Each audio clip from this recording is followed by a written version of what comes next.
Hey there, film fans. I'm Jeff. I'm Dave. And I'm John, and welcome back to The Love of Cinema, a pod in which we'll challenge one another to discuss movies both new and old with strictly positive critical eye. That's right. And to avoid lazy negativity, we've decided to make this episode a drinking game. I have come prepared. So anytime you hear us say anything at all about this movie, about each other, about what a curse it is to be a widow, you're going to play this sound. That sound means we're taking a drink, and we hope you drink along with us. So, pour yourselves a glass. And guys, I picked up on this before, but this is the second romantic drama that we've snuck in here to our thing in the last couple of weeks. I'm just saying. And you were the tiebreaker for both. Cheers. Yeah. Oh, yeah. I feel like That's we're growing, right, people. I feel like we're growing as people.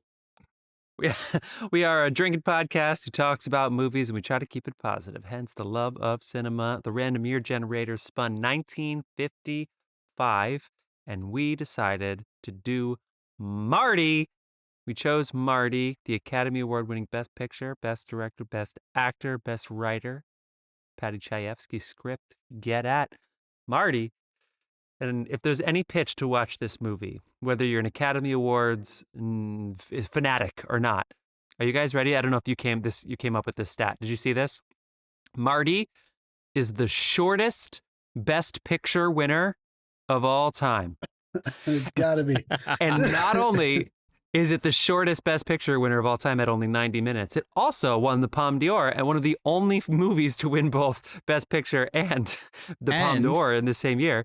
And it's the only film where its Oscars expenditure outweighed its actual film budget.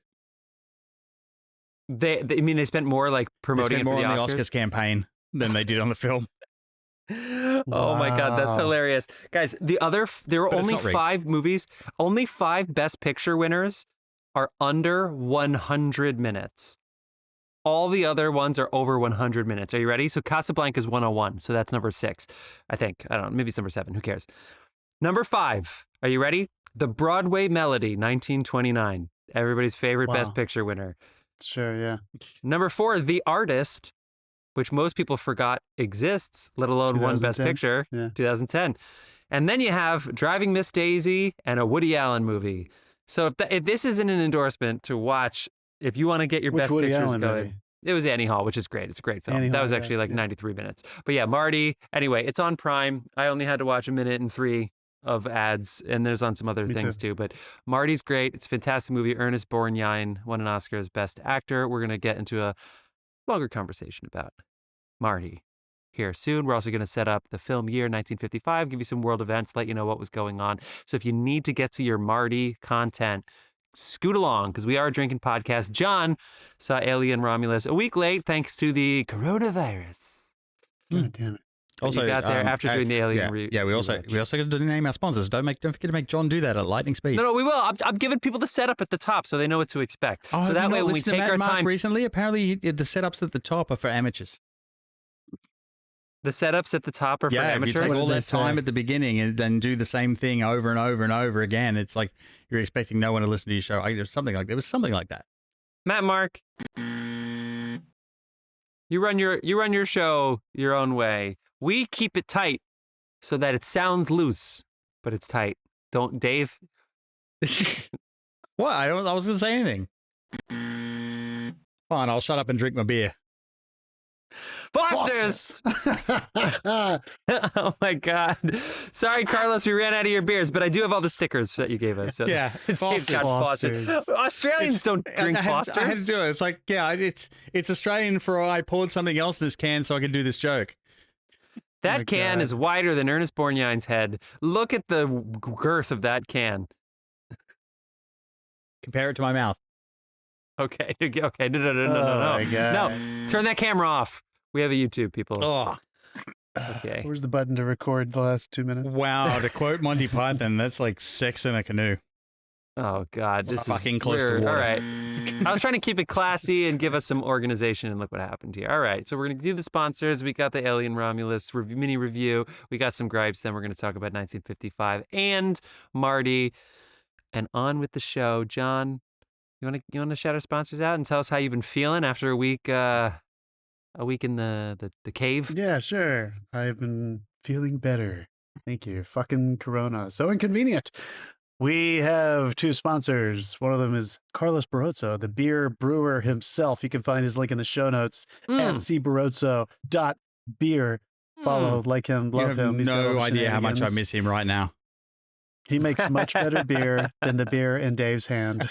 Yeah. Foster's, Australian food. This sucks. We also have a music artist in residence, more than a sponsor, but we still hold him in high regard. Dasein, Dasein. You can find their music available on our show at the beginning, end, middle, breaks, wherever. You can also find his music available at all the usual music platforms. Follow the show notes. We can have some links in there to our link tree. You have links to all of his platforms as well. But search for him on any usual one, and you will find it. You know where you can't find it? On our YouTube shorts, because despite using exactly the same music as we use on our show, we kept getting flagged for copyright violation. Fucking YouTube. Holding it down. Yeah. I thought John John always ways to go is all I'm saying. John always does a picture behind him from the movie, and John, I just sent you and Dave what I thought the picture you would use was, which is essentially, so the movie Marty is about a butcher played by Ernest Borgnine, not too long after his From Here to Eternity breakout, where he plays Fatso Janso. Oh, that's such a good one. Yeah. And it's basically him carving up his knives with the dirty apron, and he looks a whole lot like an actual butcher while he's staring right at the camera. Oh my God, Bill the Butcher's got nothing on that. I hope Daniel watched this movie. I hope Daniel watched this movie a bit when he was getting ready for it. Yeah, that's a wound. That's a wound. Dave, anything you want to say before we get to John's mini review? No.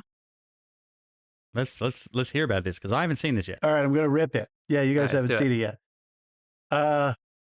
This is fun. It felt like a modern version in multiple ways. The first and most obvious way, because anyone who had seen Don't Breathe or any of this directors, how do you say their name? Somebody look it up for me. Alien Romulus. Anyone who had seen any of the their horror films, you're going to know that this is Fede Alvarez. There is a different type of cast in this movie, and I'm not just talking about diversity. There's diversity there as well. This is not a movie like all of the other ones, where generally speaking, it revolved around a crew of experts, like scientists or military or militia, or even in the third one, where there's convicts. There were still experts in the world, if you will. There were people with authority and stuff. This is about a group of young people who are on a mining planet, and they're trying to break away. So it just from the jump, just from the initial conception of the way it's cast and the story revolving around these non-experts, if you will, it feels different. There's enough similarity to the world, and of course the creatures and stuff that you'll eventually get that Deliverance from. But Deliverance, it is recent movie we did on the Love of Cinema podcast. There's another one coming out called But it immediately feels different because of that. And the other thing I'll say, without giving anything away, is that no surprise, because again, of their past movies, I think Don't Breathe, and what else has he done? Evil Dead. Evil Dead, horror, right? This does not feel like the past two installments that Ridley Scott has made.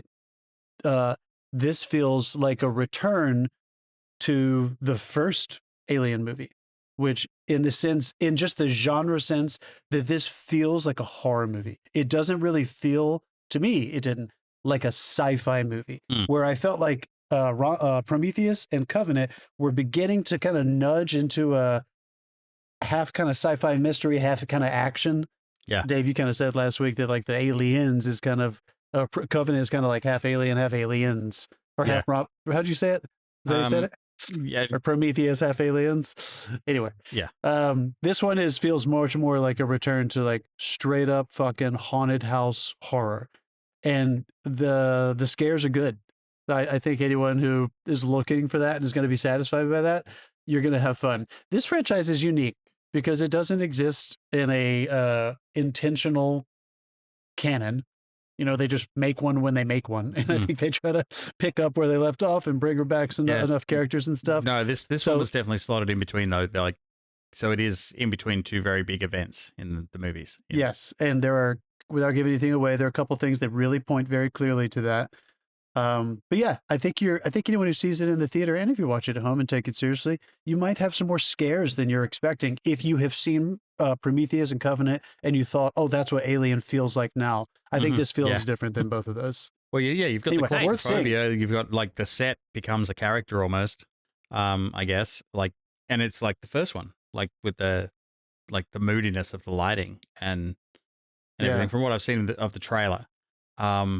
But also, I'm the thing I love most about the fact that this movie exists is the amount of people I've seen online, like younger people, go, "I just discovered 1979 Alien."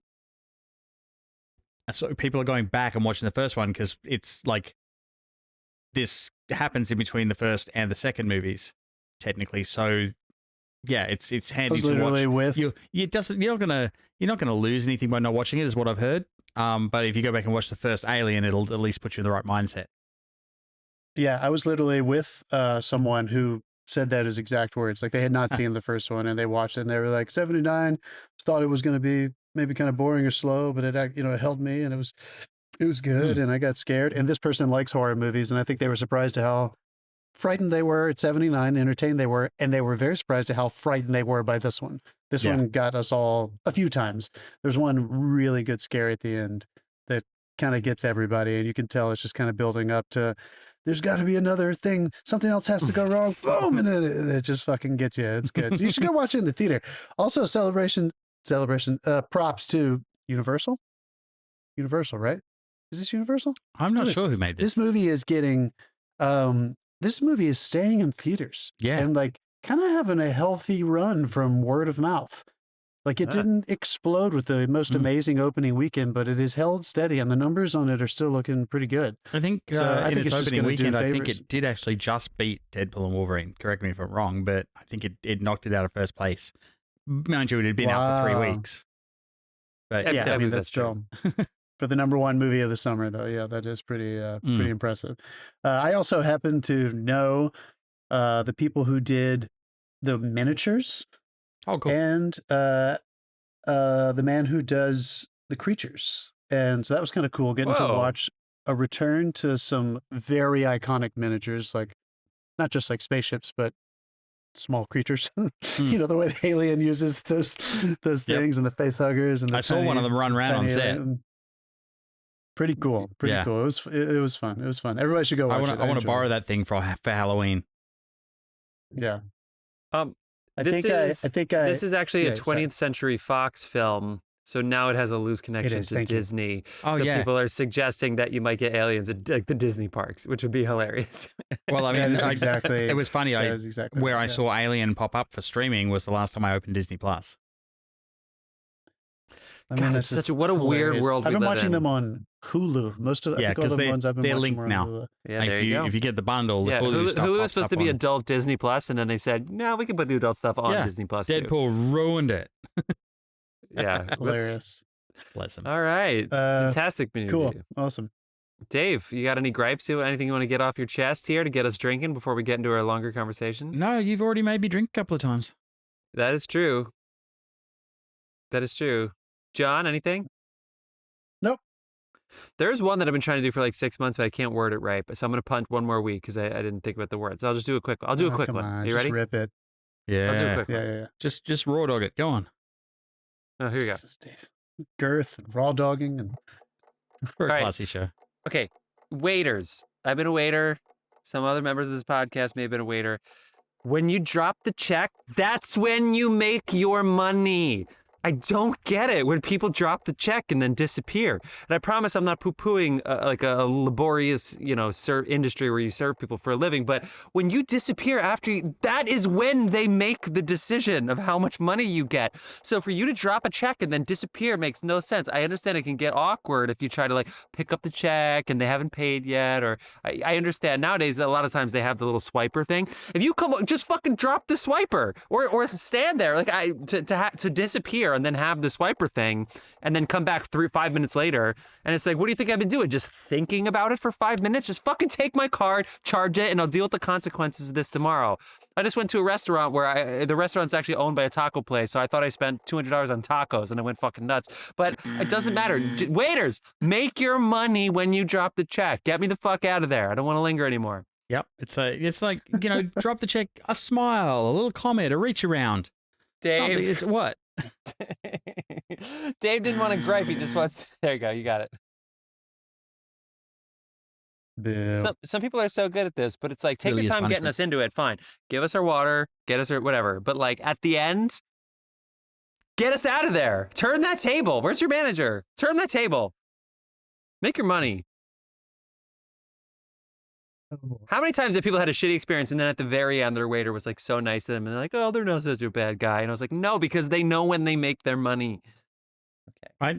I actually tipped higher because the other guy that like helped bus our table and like was doing stuff was nicer that we didn't like the first guy. He was an asshole, but the second guy was really, really nice. So we tipped knowing some of that will go to him. Oh, you thought it was a pool house, huh? Aww. Yeah. Definitely. Did you listen to the episode of The Daily this past week, Jeff, about tipping? Yeah, of course. God. It is ridiculous. I did see a meme that was like, it's like the year is 2024. You go to your local coffee place and order a latte. It's $14. The tip icon comes up. Your options are 75%, 100%, 150%. You tap 75% and feel terrible about yourself. The barista shakes their head in shame and disgust. It's like, honestly, dude. Honestly, yeah. I mean, I have noticed some of the ones on like Grubhub and stuff where you can order it. They now default to 30%. And the bottom option you can choose automatically is 20%. But they default to like the low 30. end being 20%. Yeah. Man, I know a lot of angry patrons about 2015 that would have really been mad about that. Well, it's like, and they gave zero fucks. I'm sorry, if you can't afford to pay your employees a decent wage, you can't afford to be in business. Get the fuck out. I know restaurants lose money, but when you work for a corporate restaurant that makes a lot of money and they don't pay their employees and do everything possible so that you can't qualify for health insurance or overtime, which is a time and a half on $5 an hour. Well, you don't want them making that time and a half because they work more than 35 hours. Yeah, when your hours gouging. We can't get into this right now. We got to talk about Marty. All right. Marty's about to pool 100, 150 a week. That's what he's about to pull in. Right. I don't know what his costs are, but he threw money around and then he said he was pulling in 100 to 150. I was like, you just talked about making like $9,000 a week. How come? All right. Damn it, my fucking stream. They sat at the diner for several hours, cups of coffee, pie. They probably had a couple of beers, and he was like, "I've only got $3 on me." Yeah, I mean, nothing cost anything back then. Like, there is a Louis C.K. joke. We're talking about Marty, sort of people. There's a Louis C.K. where he talks about how everything is great right now and nobody's happy. He's like, he hates this generation because everything's great and nobody's happy. It's wasted on the worst generation. Is the way he said it. It's from 10 years ago. And one of the things he said is, in the old days, you just had to get cash and you had to go into the bank and fill out a slip so that you could cash your own check like an idiot. And then when you ran out of money, you couldn't do more things. That was it. You couldn't do any more things. Yeah. And I thought about that a lot during this movie. It was like, hey, I don't have any money. And it's like, well, then you can't do any more things. Yeah, you like check your balance or whatever. And it's like, well, there's only $8 in that. I can't go to the movies this week. Fuck it. And you can only go during the weekday. They took an hour off for lunch. You can have minus 13,000 in there. Remember overdraft? Overdraft's not a thing anymore because they're like, just charge it to the card. Yeah. Credit. Okay, people. Yeah. It ruined everything. Well, before we talk about Marty, we are going to talk about it ruined airline prices for sure. I love the perks, but at the same time, I understand that I'm participating. I feel like we're unofficially. The reason I get perks is all the reason that airlines are terrible. It's because I'm not flying for free, actually. I'm flying for my next flight is about to be really expensive. You know what I mean? Okay. Yeah. Okay. All right. 1955. So, guys, we always like to start with the box office here. But I think the first thing we need to do is say, this is when Disneyland opened, 1955. We already talked about Alien going to the parks. Yeah. Disneyland opened in 1955. The first thing I've Angela actually said seen when someone said in a 1955. xenomorph suit, by the way, like a full 7-foot tall xenomorph suit walking around. So it can be done. Right. Wow. All right, guys. I'm going to give you two. I'm going to say there are two correct answers to this because we've had a similar thing happen in the past. We've had a lot of things happen in the past when it comes to the box office way back in pre-1970. But 1955. Let's talk about the film year. It makes me want to throw up. What was the highest grossing movie of this year? You have two options, two answers. Two options, two answers. Do we get a choice? Because I don't have any windows No, open. I'm not giving you an A or a B. I'm saying you two potential chances to get it correct. All right, I'm definitely going to guess Oklahoma. Oklahoma's not a bad guess. That RKO picture, RKO comes up a lot, and Marty there comes in at number 4 with $7.1 million domestically. All right. And my second guess would have been Lady and the Tramp. Lady and the Tramp comes in at number 6 for Buena Vista at $6.5 million. Now, the actual I number also one answer. noticed the RKO logos hidden in the back of Marty. Oh, yeah, all over that theater. Is it the Alfred Hitchcock To Catch a Thief? To Catch a Thief is unfortunately not in the top 10. I'm wow. so sorry, John. Number 1. And number 1 sort of doesn't count, but this happened when we talked about 1952. When we talked about High Noon, which is one of my favorite movies I've seen this year. High Noon, 1952. 1955, Cinerama Holiday. Oh, no. Distributed by Cinerama Releasing. Everybody buy our $10 projectors. million domestically. Cinerama Holiday. The follow-up of That's sorts, movie? the 1952's. Yeah, they released Cinerama. It's like releasing stock footage in a Netflix theater.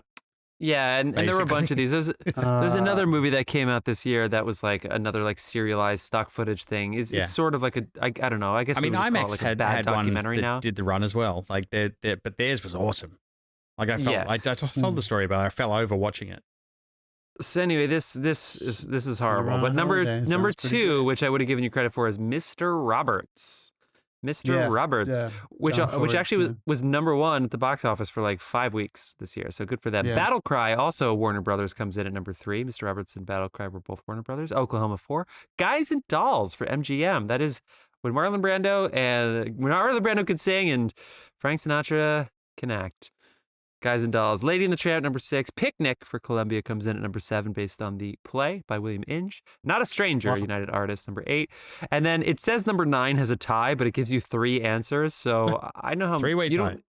If you're in 6th place after a 5-way tie, you came in 6th place. You don't get to also come in 10th place. But they gave us a 10th place movie, which actually would be number 12. But I digress. Strategic Air Command, The 7-Year Itch, and The Sea Chase, all tied for number 9. I know one of those movies. And then number 10 is I'll Cry Tomorrow.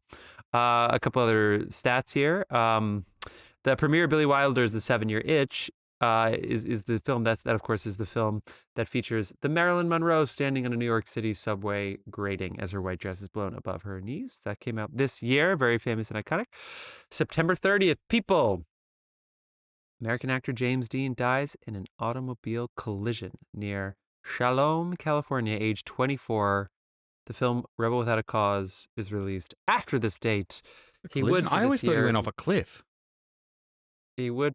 That was in the movie, and he got out of the car in time. Wow. It was a chicken. wreck, though.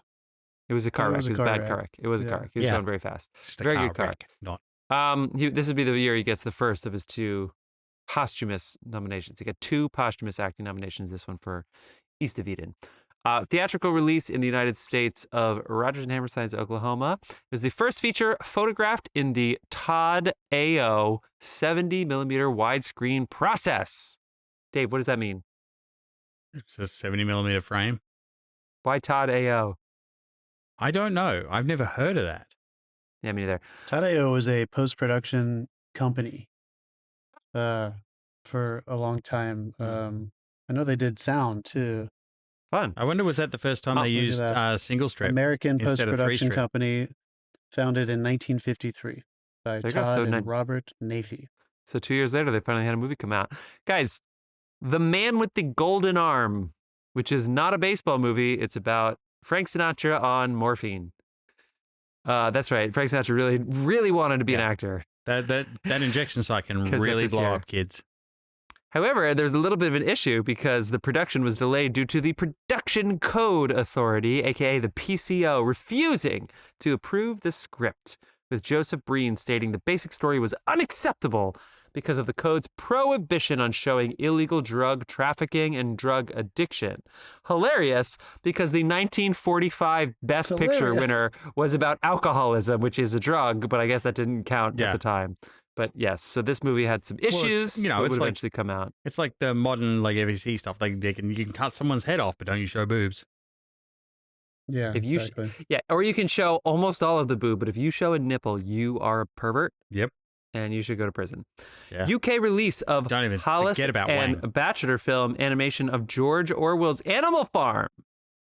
The first full-length British-made animation feature came out on general theatrical release. How many people you think? I think it's still frightening. How many people you think took their kids to that by accident?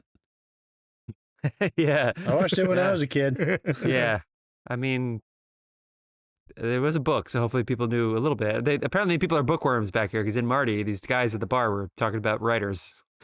The film adaptation of Evan Hunter's novel Blackboard Jungle previews in New York City, featuring the single Rock Around the Clock by Bill Haley in his comments over the opening credits. This is the first time the use of a rock and roll song appeared in a major film, so much so that teenagers would jump from their seats and start to dance to it in the movie theater. I've seen that happen in a musical. The first rock and roll song, 1955. A couple Academy Awards things. Yeah, fucking music. Yeah, fucking people. Yeah. It's not a very good musical when people do that. No, an actual musical in a theater. I saw it was the Buddy Holly story. Oh, that's not people were on their feet, running. Forget where your seat was. You're down the stage.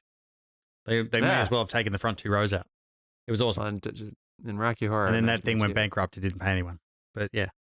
A couple awards things. Grace Kelly presented as a final gesture. She presented an Academy Award as a final gesture before retiring from acting and disappearing to Monaco as a princess. They gave her like a farewell tribute, and she left the stage, and apparently people were not happy about it. Anyway, Marty would win Best Picture Director and Actor, and Margaret would win Actress for The Rose Tattoo, little Tennessee Williams in there. Jack Lemmon would win his first 2 Oscars in supporting category, this one for Mr. Roberts, and Joe Van Fleet would win for East of Eden. Yeah, that's kind of all I want to say about the awards. I don't think I have anything else to say, except Paddy Chayefsky, who of course wrote Network and Hospital, 3 Oscar winner. This is his first Oscar win 10 years after coming back from war. He's a war hero, Paddy Chayefsky, wrote our script here. Also, really surprising, the guy who played Angie in this movie was nominated for an Oscar. So that just shows you how great the acting performances was back then. A couple world events happening here before we segue into our film. Just a couple quick. Jonas Salk's polio vaccine is declared safe and effective. 1955 polio vaccine. The USS Nautilus becomes the first operational nuclear-powered submarine. Nuclear-powered submarine. The Mickey Mouse Club debuts on ABC. The Mickey Mouse Club. The Soviet Union and its Eastern Bloc allies sign the Warsaw Pact. Good for them. Rosa Parks that went well. is arrested. Rosa Parks is arrested after refusing to give up her seat. 1955. Yep. That really stopped that movement. Yep. Everything was good after that. Take that, you racist fucks. The $64,000 question, popular U.S. television show, starts. Disneyland opens. The United States begins its involvement in the Vietnam conflict. That's right, 1955, Vietnam. It's when we started. What is it with the U.S. showing up late? So many years of getting out of there. Like, do you guys St. Lawrence have Seaway opens. The St. Lawrence Seaway opens to ocean vessels from Montreal to U.S. ports on the Great Lakes. And then, let's see. Oh, the first Guinness Book of World Records is published. That's a big one for 1955. They're so much fun. I think that's all I want to say. Any other movies? There are other great movies that did not make $1 trillion this year. None of them did. Any other movies you want to shout out from this year? Yeah, definitely. I will call out Clifford Odets' The Big Knife, which I think was directed by Robert. Was that directed by Robert Wise, who made You did Big Knife. Who made Robert Aldrich? Excuse me, I'm fucked up. I'll also call out it is a drinking show, kids. Bergman's Smile of a Summer Night, which is Stephen Sondheim turned into a little night music. Oh. There's a funny anecdote because Bergman very prolific. We've talked about him before, but this is several movies after Summer with Monica, which a lot of people think of as his first kind of breakout film. But this is the first one, Smiles of a Summer Night, that put him kind of on the stage. And the story goes that he was sitting on the can in the morning reading the paper, and he saw that Sweden had submitted it to Cannes, and it was nominated for the Palme d'Or, and he read it. He learned about that while taking a shit that morning and reading the newspaper. They didn't even tell him they submitted it. I think you told us. We'll definitely. It's pretty good. We should definitely call out. We've done our previous shows. We have done Diabolique. Oh, it's so good. Really great Clouseau film. Wasn't there another one we realized we did? Anyway, Lady Killers is great. Padre Chayefsky by God, how do you pronounce that guy? Sajid Ray, the famous Indian director. Summertime, Kismet, Davy Crockett, and then Davy Crockett. Yeah, definitely The Night of the Hunter. And yeah, I'll chill there. There's some movie in India that came out this year that was like Curse Code 420 or something, and I was like, what? And I read it, and apparently 420 government anti-weed film. I thought so. I was like, anti-weed film in 1955. India's the shit. And it actually in India, 420 refers to fraud. Cool. Now you know that. That's Daddy Longlegs. That's when you get like all STEM. Daddy Longlegs. You just shouted that out in there after that. I just screamed that out, Daddy Longlegs. Oh, and one more. Douglas Sirk, All That Heaven Allows. One of his more famous movies came out this year too. Guys, I typed in 1955 film year, and half of the things that came up are different versions of the Marilyn Monroe white dress thing coming up. She was pretty popular. Yeah, I guess so. She took over that was the whole year. All right. Well, a couple of years. That stuck around, that one. All right, people. You ready to talk about Marty? Yeah. All right. This is, as we said, on Prime. This is directed by Delbert Mann. Written by Paddy Chayefsky, starring Ernest Borgnine, a couple other performance shout-outs. You have Betsy, Blair as Clara Snyder. You have Esther Manciotti. Delbert Mann just sound like you just looked around the room and saw things for your pseudonym? For Delbert Mann. I love lamp. Augusta Ciolli is Aunt Catherine. Those two were very authentic Italians, almost sounded like gypsy Italians. You have Joe Mantell, not to be confused with Joe Mantello, who is still alive. Joe Mantell played Angie, nominated for an Oscar. Karen Steele played Virginia. Jerry Paris played Tommy. And Ernest Borgnine, as we had said before, just really, 1952 was like his first huge feature film. And now here he is in 1955. Oscar winner, Best Actor. And he beat out a pretty competitive year. I'm not going to count Frank Sinatra for acting, but you also had like Montgomery Clift, and you had James Dean for East of Eden. So you got some big things going on here. And Betsy Blair was also nominated for an Oscar for playing Clara I feel like Frank's campaign was very Australian. It was like, hey, I'm up for an Oscar. Vote for me. Come on. I think he won one. He won for something. It was probably soundtrack related. It's probably mob related is what it was. Okay, so let's go ahead and grab your Knickerbocker beer. Grab your Knickerbocker beer, throw a goat over your shoulder, and step into the butcher shop. People, we're talking about Marty. See, that's the first thought I had when I watched this. It's like men just don't sit and drink and read the paper anymore together. Yo, that bar was so fucking fun. That pub was good. That pub was so fun. But guys, I actually, when I moved to 116th in Frederick Douglass, the first day I was there, I looked out the window, and these people were just carrying like lambs and goats in, and they were not wrapped in anything. They were not encased. They just had fucking like dead goats over their shoulder, walking straight through the front door. I was like, how does this still exist? How does this still happen? No, they were carrying them into your building because you've moved into the fucking Rosemary's Baby building. I mean, you're going to cook it. They were walking into I don't know what it was across the street. I thought it was a deli.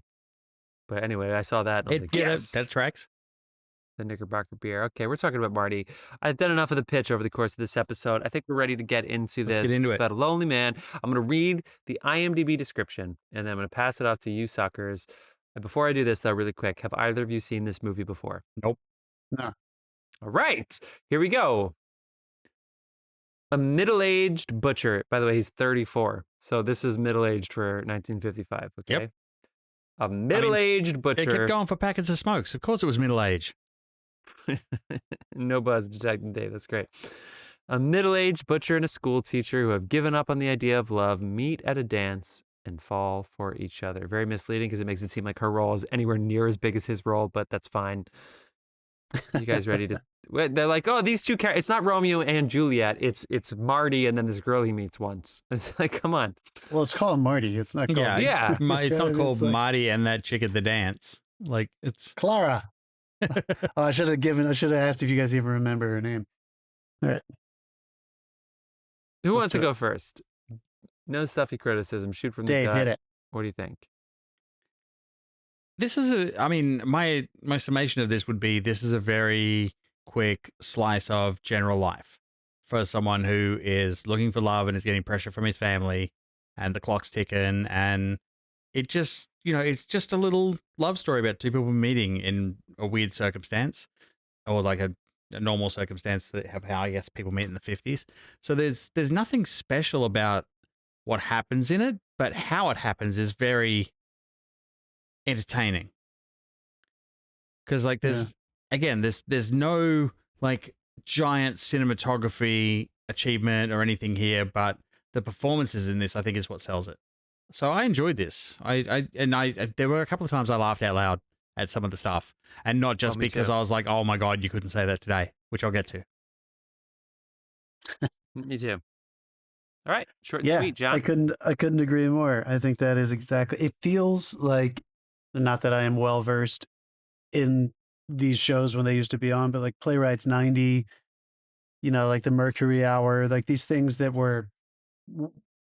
Delbert Mann, our director, and Paddy Chayefsky, and so many, Sidney Lumet, so many people who came up during that time, cut their teeth making like live television play movies, if you will. Yeah. They were kind of like an hour or an hour and a half long stories that were put on live, but they filmed with multiple cameras and cut live as though they were kind of conceived like what we think of as movies. It was somewhere in between. It wasn't a TV movie. There's a couple of comedy shows that still do that. A British show, Mrs. Brown's Boys, is 100% live.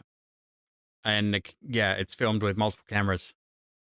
Yeah, so that same concept. And because of that, I think the most obvious thing, and we could talk all the stuff you said, Dave, I totally agree with. Like, I really, really, really enjoyed how believable it was, how realistic it was, how slice of life it was, how funny it was. But I think the most unique thing about it is that it doesn't have the two other chunks of the story that most love stories like this have. Yeah. Like, this ends at the place where he resolves to call her, and most love stories in a movie 2-hour length would have the next two big sequences where he tries to get her back and she says, "You hurt me too much." And then he has to work to get her back and she forgives him and they end up together. And this just doesn't have that. Yeah, it's funny. I feel like the antagonist in this is ridiculous family expectations. And like societal, all those, for sure. That's the antagonist. There's no actual antagonist in this movie. It's just the families and how they interact is almost the antagonist. Yeah, I thought it made it very interesting, but also so simple. Enjoyable. It's so simple. Yeah, it's so simple. It's so enjoyable. The acting is really great, and of course, I'm not saying that this is unique to this script, but I think Paddy Chayefsky does a really good job of making sure that even though it's 100% about Marty, the characters who are around him, almost except for Clara, which is kind of weird, the characters who are around him have a lot of interesting, fun development that are simply set up and simply executed. Like the call and response is so quick. But you kind of start to believe that like, this is kind of all there is. And I don't mean that in a reductive way or a demeaning or critical way of the way people live their life in New York at that time.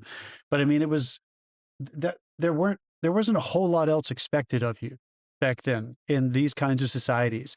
And I love how simply told and effective that is. The mother genuinely wants him to have something. And then in the course of less than 90 minutes, because it happened about 100 minutes in, or I mean, not 100 minutes, maybe 2/3 in, she learns that she's going to have to pay a price if he does get what she wants him to get. She learns it from the poisonous aunt. Because everybody has those poisonous aunts. But the woman spoke truth. Not me. I've only got one. She's awesome. Yeah, sure. There's truth to that. And I loved how simply set up the cousin, the two young people. So his aunts, Marty's aunt, his mother's sister's son, and her daughter-in-law, they literally say, like, we can't have a fight. We have no privacy. And as soon as they get that privacy, they start fighting. Like immediately. And it just like comes out. And this stuff is just so simple. So I think what we really need to give Paddy Chayefsky for, shout outs for, is really, really, really character exposing dialogue. Do you know what I mean? Like, and there's nothing clunky in this either, like, which is good.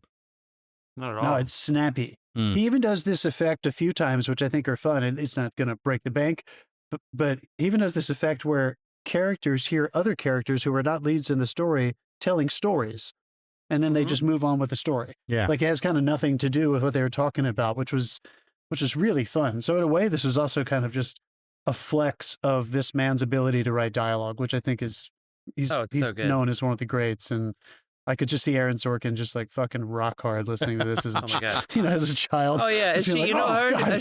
She die. You know the person This who might have live been his above origin him. story. He die. You know who else to die? And the lady goes, "You know why I love having you over here, Katerina? You always bring such cheerful news." I'll tell you, the conversation between those two ladies was hilarious and refreshing at that Those two point. are at the bar. You're talking about the bar? No, too? The two at the bar were the best. The mother and the aunt. Oh, so the doctor was wrong. No, she died. No, she died. Oh, that's a sad story. Right there. And I love it. Every time I saw her, she was coming or going from the hospital. She was popping him out. The doctor said, "No more, you're gonna die." One day you'll smile and we'll have a party. They're smiling. Very funny. It's a beautiful boy. A beautiful boy. I said to him, so everything was okay. No, she died.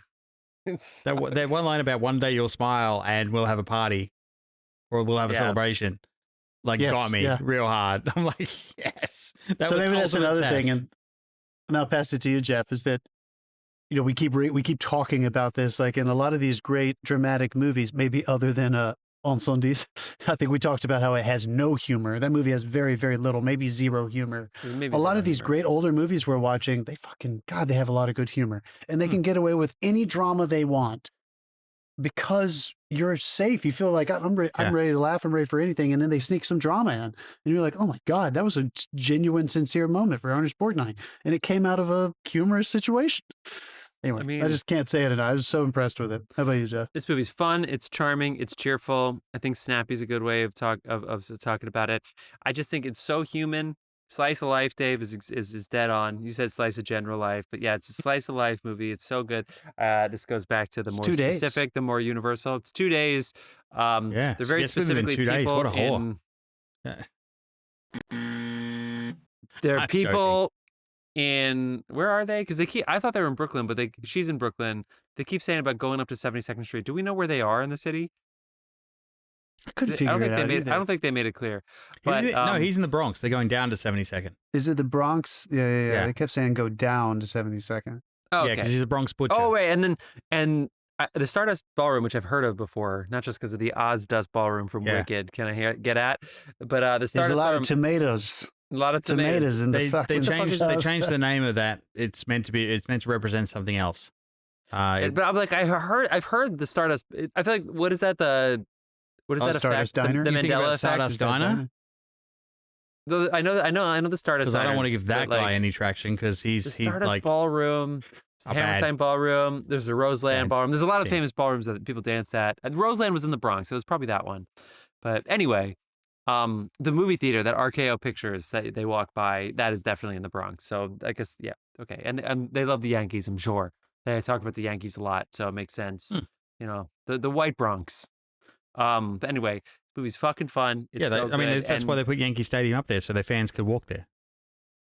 And he and he's so good. Ernest Borgnine is so good in this movie. It's so simple, so natural. It's But crazy. everybody who's in this movie just understands. Oh yeah, by the way, I know that you all nailed your film class. You went through the studio system. You've been on sets for years.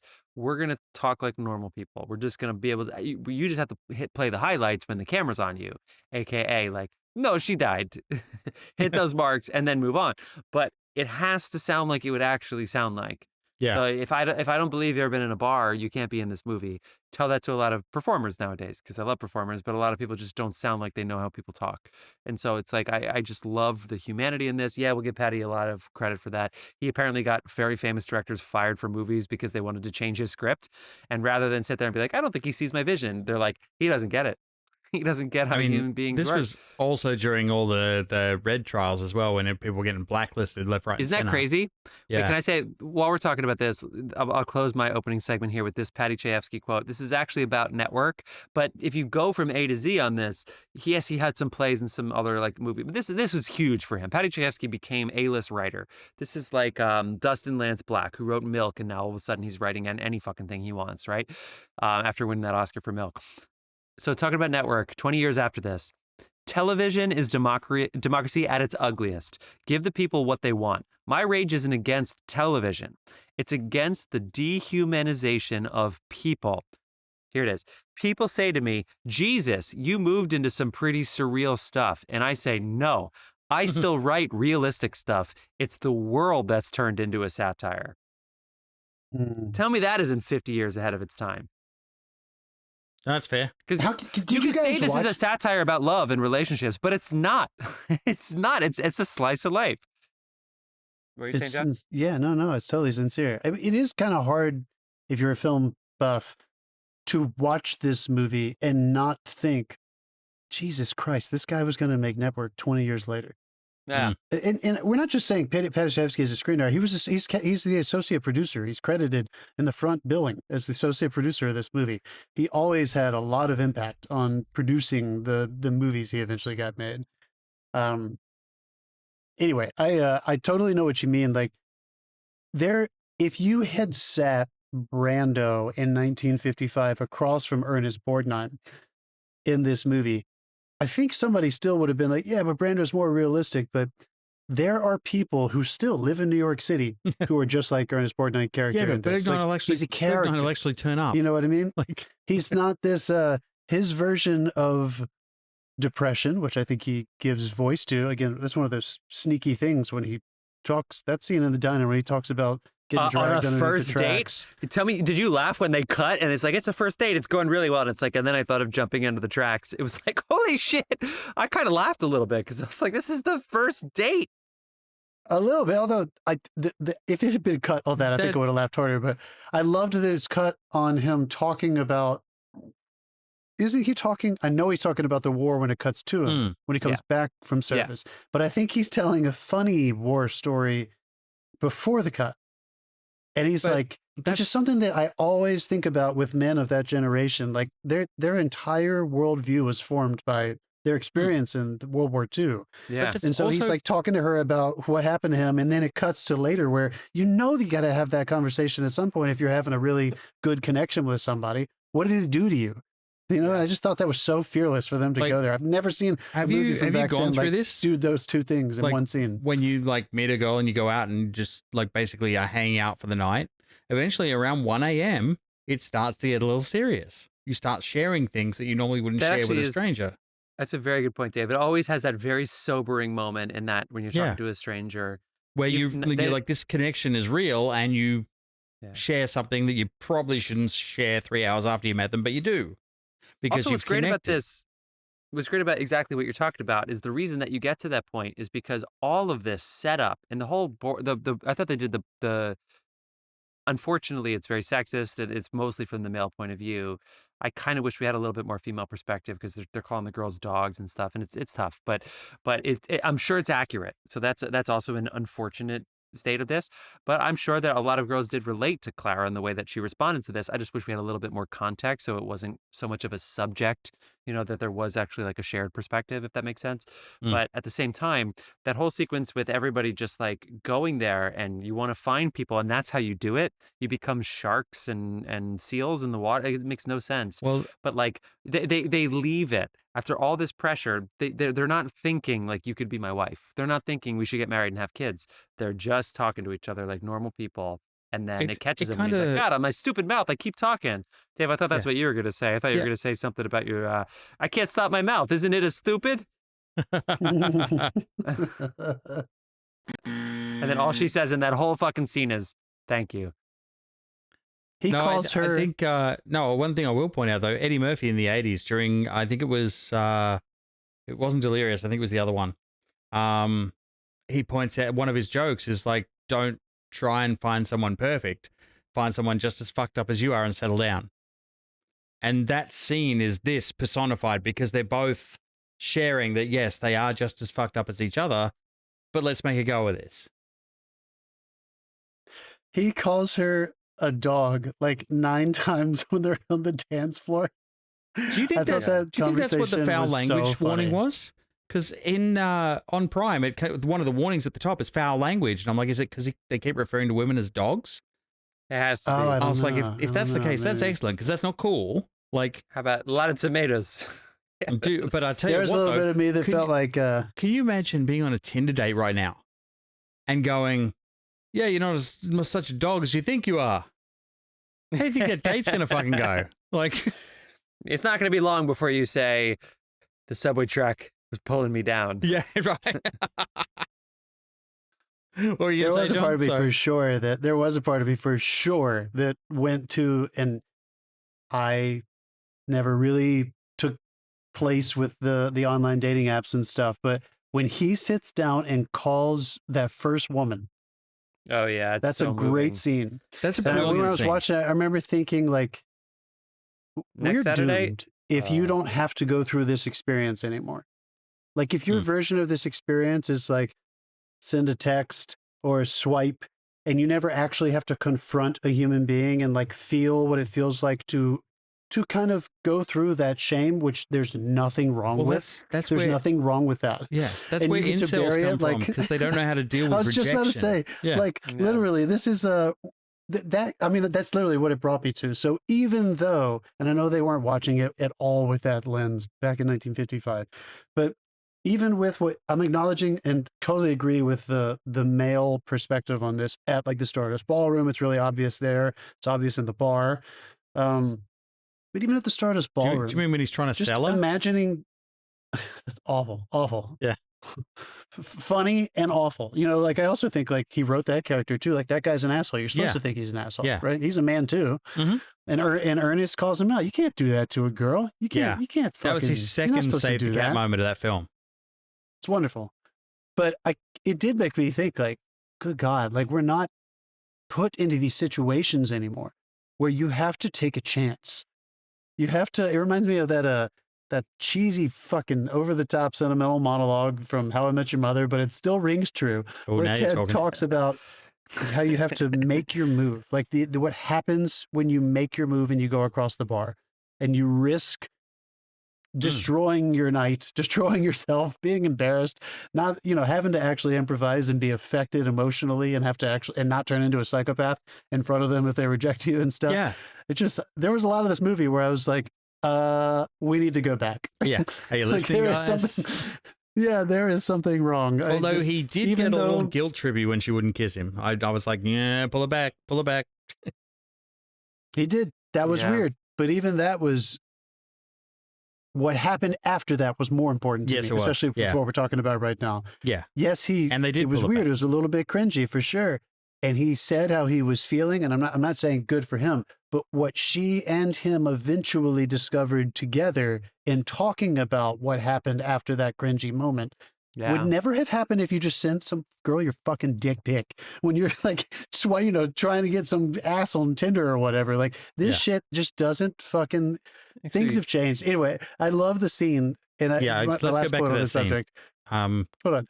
I love that scene, and I love the scene after when he's eating dinner with his mother and he explodes and it tells her how it feels to be rejected. like, oh my God, like that was, Oh, he's stuffing his face. Fat man without a son. Those two scenes were amazing. They were so good. I want to go back. Dialogue scenes with one setup in each scene. I want to go back to the scene where he's on the phone asking that girl out, because you never hear what she says. And this is the genius, I think. For me, this is the genius in it. You never hear what she says, but because of the direction in his performance, I don't like her. Because of his reaction to what's coming. Like, you never hear what she says to him, but you know he's being rejected. So you don't like the woman on the other end of the phone. Yeah. I mean, yeah, of course, that was wonderful. But there's almost something that it kind of all builds to that line, and I think it is at the end of the scene with him and his mom eating dinner, where he says, whatever women like about men, I don't got it. Yeah. And I'm just tired of worrying about that. And it almost makes me like not have judgment for the women that have been turning him down. That there was something so, it's the slice of life, it's the realism. There's something so believable about, of course, this isn't a fake love story. There's no fucking Cinderella and fairy godmothers and pumpkins and shit. This is real life, and it's not that easy for everybody to end up with somebody. How many younger siblings does he have? Like 12 and whatever. Yeah, and they all the cousins and all the kids. And I do love it that the only like actual young married couple, after hearing about everybody being young and married, and that's life, that's what it's supposed to be about, are miserable. I will say there's one shot in this, and I'm not going to say where. I'll just let you find it. If anyone decides to watch this movie after hearing us talk about it, where the ADR recordist just made ridiculously wrong choices for the footsteps. And it's like Borgnine's not in it. It's another shot of another character, but it like the sound they use for the footsteps just does not match the action whatsoever. And that's my only critique of this film. Oh, that's okay. It's part of the fun. I wonder if they could have mixed out somewhere else. That's funny. Let me ask you guys a technical question. Did you feel like this story, we have said words like snappy and stuff like that in talking about dialogue, but even though it's an hour and a half, a little over an hour and a half, did you feel like it was paced slowly or quickly, or did you have any? No, the pacing was great. Dave? I felt it a little slow. Really? Okay, and was it because I was so jealous as a director? I was so like jealous of like, God, I want to park a camera in a wide medium and let two actors just talk. Like the moments where that happened, the dinner table, the hilarious scene at the bar with the paper reading, the newspaper and the beer, and those two. What do you want to do tonight? There were so many what do you times do tonight, when it Marty? was just a wide enough shot to get who isn't supposed to be there, with some really choice camera movement if it needed to be at certain points. But generally speaking, they would find their shot and just let the scene play. And God damn it, the acting, that's why the acting popped. Also, that scene on the front steps of his house when he's asking his brother-in-law for advice. Oh my he's God. holding the baby. Yeah. You can fight Virginia whenever you want. Yeah. Correct me if I'm wrong, but this was an indie film, if I'm not mistaken. And they filmed this in 16 days. Well, as well. We know how, don't we? I mean, there's those wides. But I mean, honestly, Dave, do you tell me, was that part of the reason why it may have felt a little slow to you? Do you think, like, can we just not get away with that style of storytelling anymore? Because the urgency in the characters and the dialogue made it feel like it was cooking for me. I'm wondering for a modern audience, like if you're exposed to a lot of modern pop culture, can you not just sit in a scene anymore? And I know Nolan, like the last time I like appreciated someone sitting in a scene, I think was The Dark Knight. Like which scene do you remember? It was when he was in prison with the Joker trying to find out where the interrogation scene. Yeah, the interrogation scene. Where is he? Yeah. And it was just like it was just not getting to the point, and it just kept going on and on, but you didn't care. And I think that was the last time I actually appreciated a scene that just like I think maybe a modern audience doesn't have the patience anymore to sit in a scene. I don't want to kill you. Sorry. I want to be, never started with the head. I mean, sorry. And honestly, it kind of made me wonder if there is something inherent technically about achieving a slice of life feel to not cut quite as often, to feel like you are just kind of in the room. You kind of know that the story takes place over a short period of time. So let's make our moments feel like we're just in a room with people. Yeah. Like, who knew what was going to happen when the 4 guys, that scene, here's another misdirect, Paddy Chayefsky scene. The 4 dudes sitting in Marty's den before Mass, and they're like, the 2 guys are talking about that great writer, that novelist, that pulp novelist, and they're just talking about his books and chicks and dames and shit. And Angie and Marty are talking about how Marty wants to take her out to a movie afterwards, and Angie's like, but you ditched me last night. You know, it's just these 4 men in a room just talking to each other. And I must admit, I just found from it the build-up for all of that, I was kind of wondering why that scene was there, but I realized, no, this is to give, like, the perspective that, like, he's standing alone amongst everything, and it's like, if I want to make a thing with this girl, I've got to break with everything that's expected of me. And the last scene when he finally did it, I was like, fuck yeah! So it got me. So maybe it didn't drag as much as I thought. There was a reason for that. Yeah, Dave. And I think some of the I think to me, obviously the symmetry with the Angie scene at the beginning, where the other guys, they have these broads they're going to take out. It's a numbers game with them. You know, it's like we got an extra squirrel. Yeah, you got a loose squirrel over here, whatever the fuck. 10 noses, yes, squirrel, yes. A dog. That's the fucking names they have for these people. But and then Angie, it is like, what do you feel like doing tonight, Patty? Patty, that's Paddy Chayefsky. What do you feel like doing tonight, Marty? I don't know. What do you feel like doing? And they just do it over and over and over again. They're reading the paper, etc. We already talked about that. But so then they have the symmetry later. But now all of a sudden, Angie's like one of the guys. So now all of a sudden, it's like he's been burned by his friend. So now he's chipped up. Now he's like, he's not one of those guys that's going to go bowling with a guy on Saturday night. Now he's like ready to go chase some tail by walking around on 72nd Street, which I always think of on 72nd Street. I think of where John Lennon was murdered, which is on 72nd Street at the Dakota.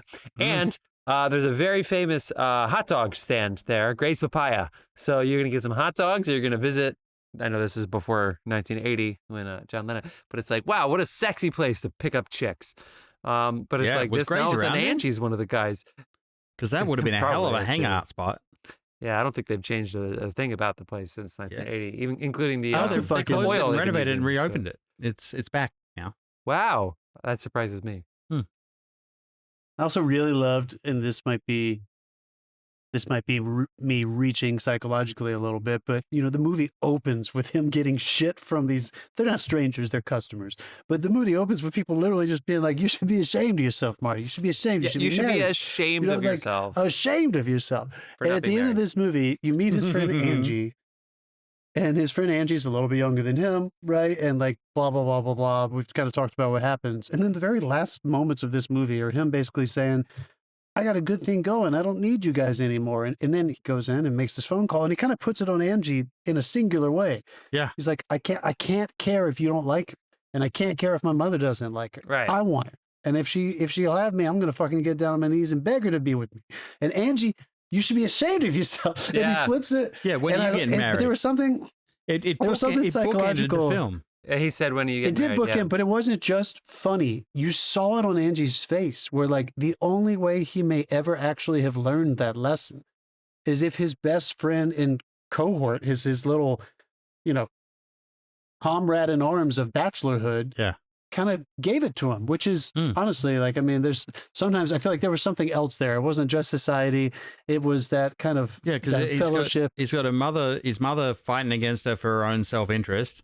He's got his brother, don't get married, you'll lose all your freedom. And he's got this guy going, you know, I don't like her because you took her, she's taking you away from me. And he just goes, you know what? No, fuck it. I'm going to do it. And you should be ashamed of yourself. When are you getting married? Yeah. Well, and Angie, you know, especially with the dance, like Angie can get he just goes, you want to have a dance? And then, you know, same couple, Marty doesn't. Angie he probably thinks his friend is the sidekick. You know, he probably thinks he's the leading man in this film. Anyway, I think it's brilliant. Just never forget, I thought that guys. was touching. Yeah. Just never forget, guys. College girls are one step away from the street. Oh, I know. College girls are one step from the street. There are so many good, but all the social commentary all over this is incredible. You can watch it a million times to get into it, but those kinds of things, all of those. You know who else would die? But then, yeah, when Marty starts dancing to see if the music is too fast. Oh God, that moment. There's every single thing about this is that was strange. Is just It's just top notch. And you know what's funny? There are directors' movies where you could tell, like, John Ford directed this movie, directed the shit out of this movie, everything he did. Quentin Tarantino, every decision on this frame is Quentin Tarantino's. And there's some movies where the director is invisible, and that might be harder to pull off. I don't know. I'm not one to say. It doesn't really matter. It's not a contest. Speaking of invisible, but my God, I didn't think about the director once. Was there subliminal you have to stuff give in him this? credit. Was there what? Subliminal stuff in this, because like he walks in and says, "Hey, give me a Coke," and I immediately wanted a Coke. Oh, it was the weirdest reaction I've ever had to a film. I'm surprised he didn't want to drink because it was early. It reminds me of that, was it Family Guy, where it's just like, smoke. It's like a frame pops up, smoke. I'm surprised. I also saw a meme this morning that was like, it's the Viggo Mortensen for Frodo moment at the end of Lord of the Rings that we love. But it's when I order a martini. No, sorry, when I order a margarita at breakfast, and it's for Jimmy Buffett.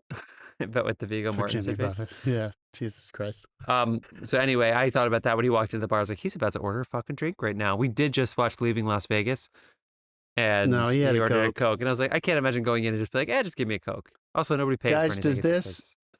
I loved your comment about invisible direction. I think there's definitely something to that. And I also had a thought, and I'm curious if you guys feel it. It's not in the pocket. It's not the same kind of character, same kind of movie. But does this movie kind of open the door to the room of our favorite, like, wonderful human being movies, like Phantom of the Open, Mr. Chips? Yes. What are some of the other ones that we've watched where we were all just like in tears, like talking, how good these people are? I feel like I would take Phantom of the Open and Mr. Chips over this, but I feel like, maybe with the exception of Mr. Chips, because that was like old, but I feel like there's definitely something to be taken from this if you want to make a film like Phantom of the Open.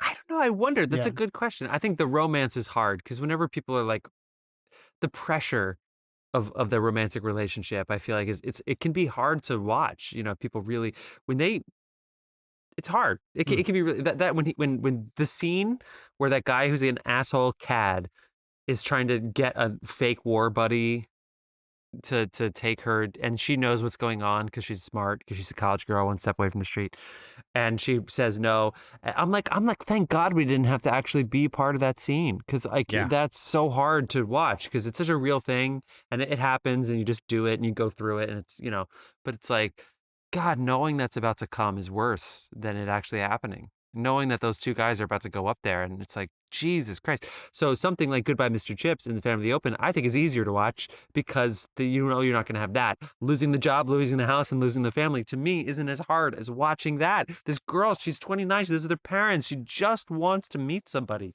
And she's being called a dog. People would rather buy cigarettes and pawn them off to pay people to just talk to her. I mean, God, that is so much more challenging than watching a guy be bad at golf. And yet this movie just did it and made it seem charming and endearing and like a slice of life. It's really powerful. I mean, they made it charming and endearing is that every time you saw them being worse, it made him look better. For sure. Yeah. Yeah, there is something Capra-esque, I think, about this movie. And going back to your point earlier, Jeff, about that male perspective thing, like, I really did kind of feel by the end of it. And of course, it's a good thing, generally speaking, that we now go into most of our life and experiences hoping to have equality in terms of voices and perspective. But considering that back then it was absolutely a man's world, I think I learned more about how bad most men are in this movie than maybe I would have if he had just tried to write a really strong female Clara.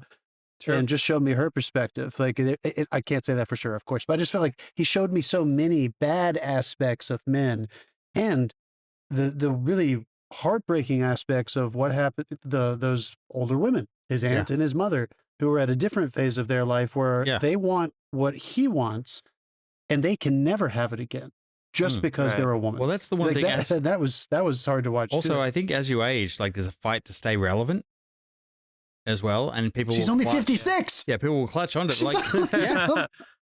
Dude, I'm only 52, and there's 22-year-olds like coming up in the world that are just, they're smarter than me, they're faster than me, they're better than me, like, because they've it's their time now.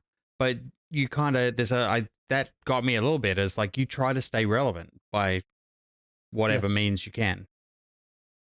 Because that got me on a personal level. Because I'm at that age now. I'm at the age where it's like I'm about to approach that point where maybe I'm not as relevant to the continuation of the world as the people that are turning 26 right now.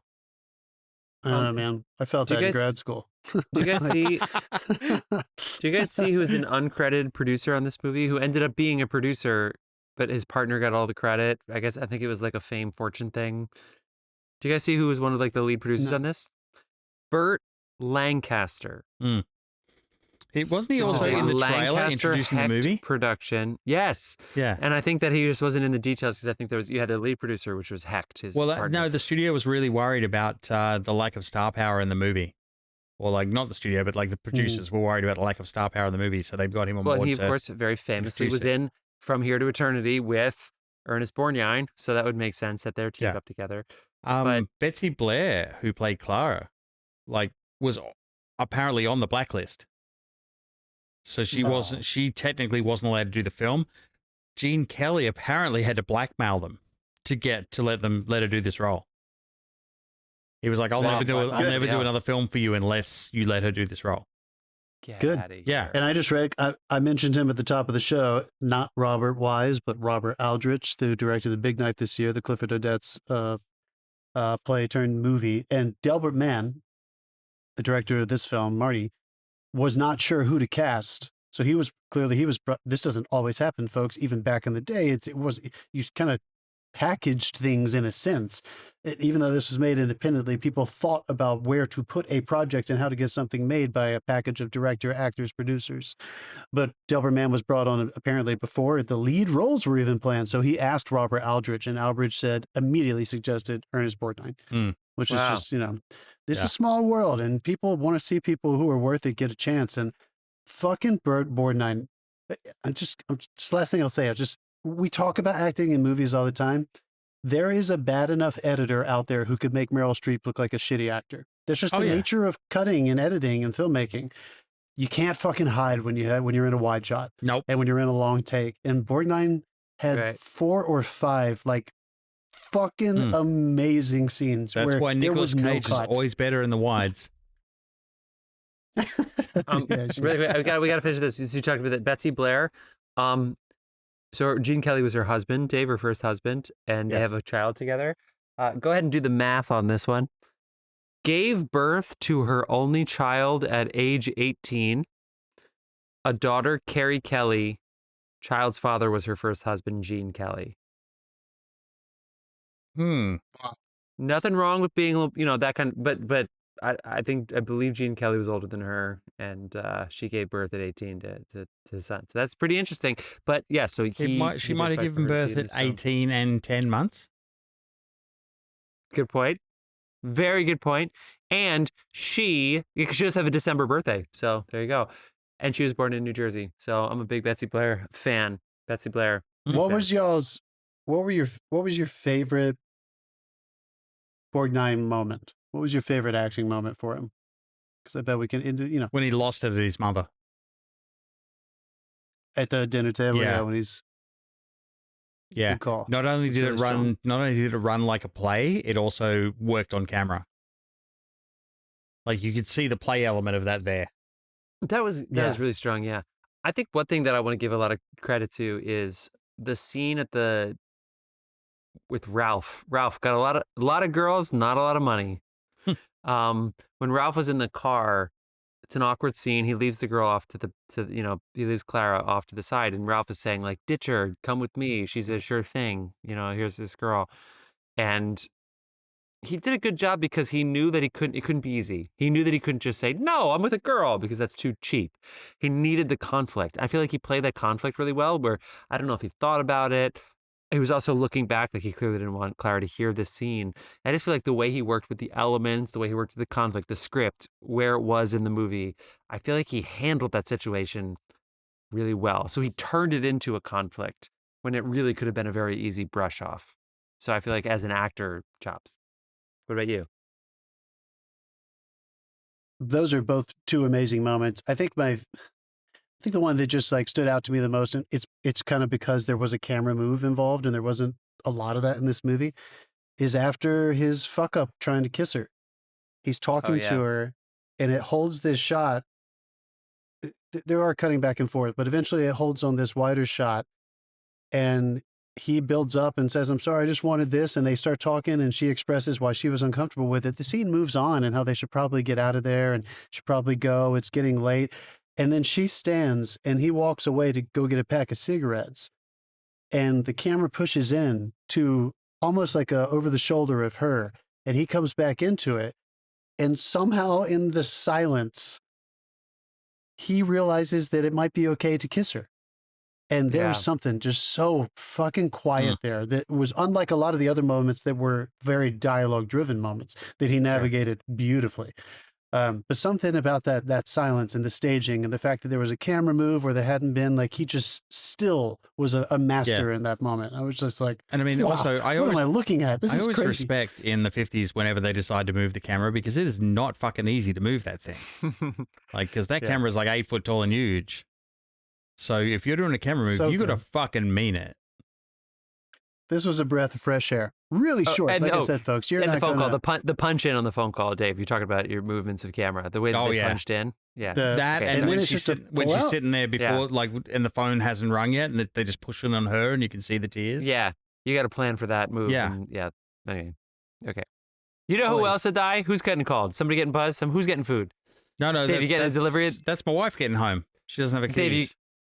Dave, you getting a delivery in the middle of the episode again, like last week? No, not like last time. No. We've, every delivery guy knows when I record now.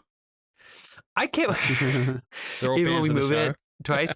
Dave, I can't believe you're wearing a shirt that says Marty, whatever happens. And it was completely by accident. I packed this like 2 days ago. And you're wearing the Marty, and we haven't mentioned it one time yet. Well, it's actually, if you read the bottom, it's even funnier, because it's like whatever happens, and it's the DeLorean. Don't ever go to 2020. Yeah. People. I saw someone with one of these once, and I pissed myself laughing, so I had to have it. But I was like, basically, people will read it on the train. They go, "Oh, Back to the Future." I'm like, read the rest of it. Terrible. All right, people. There's so much we could say about this, but we gotta wind it down. We gotta stop it there. There's a good place to wind it down. So thank you, Dave, for being the tie-breaking vote on Marty, despite your opposition to romantic, dramatic slice of life movies until you start talking about them. But it's time to move on. So we're going to go ahead, people, and spin the random year generator right now. We're not going to tell you what we're doing until the very end of this episode. We're going to do what you've been watching first. But let's go ahead and set the scene. Dave, spin that fucking random year generator. Does anyone want to guess before I spin it? 1981. 2010. All right. We talked about it before. Let's find out. Oh, I'm wrong. You better not have done it again. Oh, John, don't you fucking get this. 1987! 1987. All right, we're going to be talking about 1987 very soon, people. But first, we're going to be doing what you've been watching, and we'll tell you the movie we're doing next week at the very end of the episode. Dave, we'd like to start with you. I know you were away this week. I got a fucking doozy, though. Like, we started watching, there's a new series just dropped on Netflix with Jeff Goldblum in the lead called Chaos with a K. K-A-O-S. Ooh. And it's basically a modernized tale of the Greek gods and Orpheus's quest through the underworld and everything, but it's set in the modern day as if this fictional country still worships the gods as if they're real. Like, people are sacrificing themselves and stuff like that. But like, then there's a whole prophecy thing involved. The fates are there. The casting is phenomenal. The story just grabbed us. We watched like 3 episodes in one go. And it's just like, it's a fantastic show. I love it. I want more of this. We're 2 episodes off the end, so I don't know how it wraps up, but so far it's got me. It's one of the best characterizations of Dionysus I think I've ever seen put on screen. Nice. Is he Dionysus? No, he's Zeus. Oh, great. He's Zeus, and he's losing. He thinks he's got a prophecy that says he's going to be killed, which is basically in line with the stories, and he's obsessed with it, and so he just is basically just running around being fucking nuts. I can see it. That sounds awesome. It's great. It's absolutely great. Highly recommend it. Like, it's really stylized as well. Like, if you like the stylization they put in, like the work they put into Fallout and that sort of production design level, you're gonna love this thing. Chaos. John. Chaos. I watched we finished Succession. I think I said that was very funny. Started rewatching Mad Men, which is very enjoyable. But we also finished season 4 of The Boys. I forgot to mention that. We were working on that last week. Yep. That was a fun end to that season. I'm curious to see what happens. I love how very South Park of them. I love how shameless they are of just mirroring a lot of the satirical political elements, which is great. And then I watched the other night, right? We watched. That's it? I think it ends next season. I thought it was. Oh, next season. I was like, that was it? Yeah. No, at least one more. That's 2 nights ago, we watched for like a blockbuster Labor Day kind of weekend movie. So we watched Furiosa, as so many people are doing. I literally started that and then I didn't have the time, so I stopped that. But that's on my list for next week. It's having a good life on VOD, or streaming, of course. If you're a subscriber, for free. It's doing for free. It's for free, but it's having a really good life after having a shorter run than they intended it to have in the theaters. Yeah. Yes, that's it's doing very well. Yeah, as is fucking Horizon, an American Saga, still #1 in VOD and still #1 on Max streaming. Really funny considering they postponed the second part. Yeah, I think his theory is working. Anyway, I watched Furiosa. It feels different than Fury Road, and I think for a lot of people, they might actually enjoy that. The story is very George Miller, Mad Max, kind of meandering. If you like that style, you're going to have fun. If you don't like the aesthetic and the style, I think you're going to be like, what the fuck am I watching? Like with any of the Mad Maxes. But Hemsworth is enjoyable. The characters are not two-dimensional. There's some complexity there that I thought was fun. And technically, and of course I'm not in a movie theater where I saw Fury Road, but I did have my speakers on, and technically, the way they did the sound design is very different. It's not a block of sound coming at you the whole time, the way Fury Road felt very, very intense with music and sound design. This was almost like trying to go in the other direction. It kind of felt like. And I think because of those dynamic silences, and I thought it felt different than Fury Road, and I found that refreshing. It was pretty cool. It's always a tough sell. I saw Hemsworth. When you have he reminded me of that guy who gets promoted into management because he's been there long enough. Instead of like someone who's actually a manager. He's just been with the company long enough to get promoted into management because everyone else has left. Because when he tries to lead people, in the movie. That's how I saw him. It was like a guy who's been promoted into management just because he was there long enough, not because he should be the manager. Because he could not run shit. He had kind of the warlord. I don't know. He was less predictable than you think he's going to be, for sure, though, which is not what I think you think it's going to be when you're going into it. All that said, it's always tough to sell a prequel that nobody asked for with a star who isn't the star who played it in the original one. Like, they had a lot going against them. Nobody asked for this movie to get made. But if you like that saga, and if you want to take a chance at home, I think it's worth your time. It definitely doesn't suck. Yeah. So we're back in. We are back in the world of TV. So we got to get in our series. We got a SAG voter for the. It cycles through. We got a SAG. What are you having a stroke? We have a SAG voter in our family. We have a SAG voter in the family. So it's in the nominating committee. So a nominating committee actually has to watch all of the shows, and then you create a short list, and then wink once if you're having a stroke. We have a SAG nominating committee member for TV in the family. I think I can say that publicly. Yeah, and you so can say that. Yeah. So we're on it. I told you we watched Palme Royale, which was fucking awful, but we are watching. It wasn't fucking awful. I digress. But first things first. That's good. Only Murders in the Building is back, and it is back. Season 3, they took a swing. They hit a very long foul ball because that last season was just not the season. But they are back. I feel like they're. I still haven't seen a single episode of that show. It's fun. I feel like season 4 when you is back. All it's those really seasons available to you, you're gonna love it. We started Bad Monkey, which is the Vince Vaughn show. We finally were like, what is it? We keep seeing the trailer for it. And this is one of those times that the Apple TV where it's like, it gives you the same trailer. And usually I get really pissed. And finally I was like, this is the premise. And I was like, I don't know, but Vince Vaughn is giving it the levity. So like you could easily oversell. It's kind of, he's a detective. He's out of work because of this incident. But then this murder that they tried to like, this arm comes up on the shore and they tried to dispel it and have him like bury it because he's not working for the police anymore. But he actually like can't help himself. And so all of a sudden it turns into like, maybe is it a murder mystery? And now it's starting to unravel. So I'm a little worried that they're going to do the too many episodes things where like they need too many twists. Because that's the thing with 10 episodes, you need a lot of twists. This is the Palme Royale thing. Like 1 or 2 twists is fine, but it's a comedy. Don't twist it 10 times. I'm a little worried there's going to be too many twists, but 4 episodes in, it's really fun. We could not stop watching these first 4 episodes.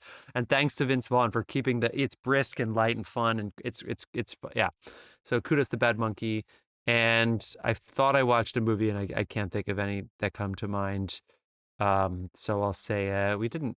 So those are the 2 shows that I want to shout out, and I can't wait to keep seeing where they go.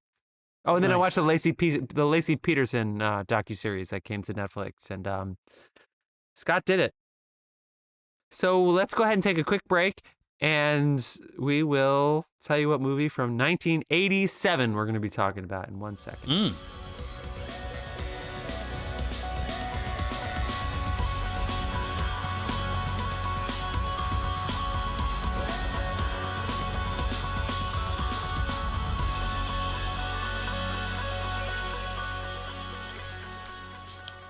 Yeah, and we're back. We're back. Dave is not above a bit of culture, people. 1987, a year I know particularly well. We are. I'm still drinking this, by the way. This is huge.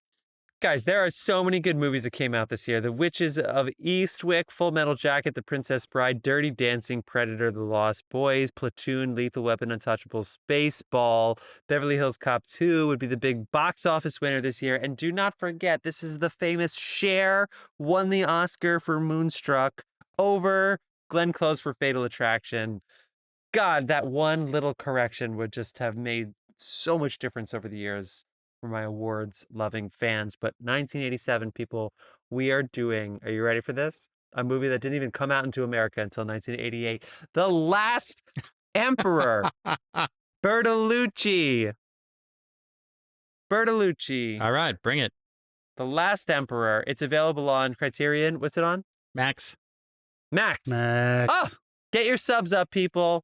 Max. Let's go. You can get it in a bundle with Disney and Hulu now. Disney and Hulu sponsor us.